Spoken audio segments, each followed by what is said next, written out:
a lot of local jurisdictions have taken action on this issue, and that's fabulous. And we certainly wouldn't want to undermine any efforts that local jurisdictions have taken to try to address this issue.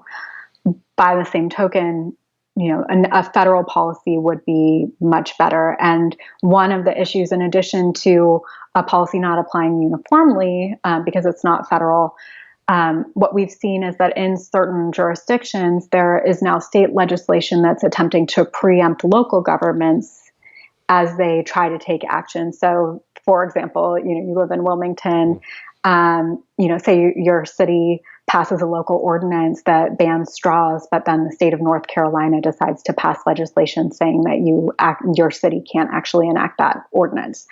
That's happened in several states in the United States. And so what federal legislation would do is protect local jurisdictions that have already implemented some form of ordinance or legislation by saying, if you have something that's more protective or as protective as this, go for it, keep it in place. But there needs to be a uniform national policy that deals with the management of plastic waste. And we actually do have proposed legislation now on the federal level, which is amazing.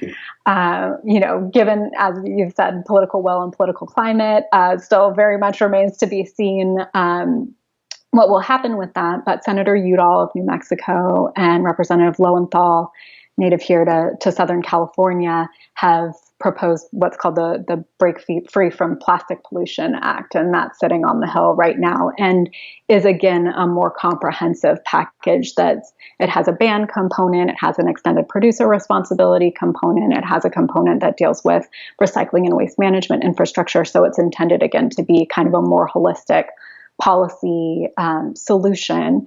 And again, we'll see what happens with that, but at the very least, it's a conversation starter to get people thinking about ways that we can have a meaningful conversation about how to regulate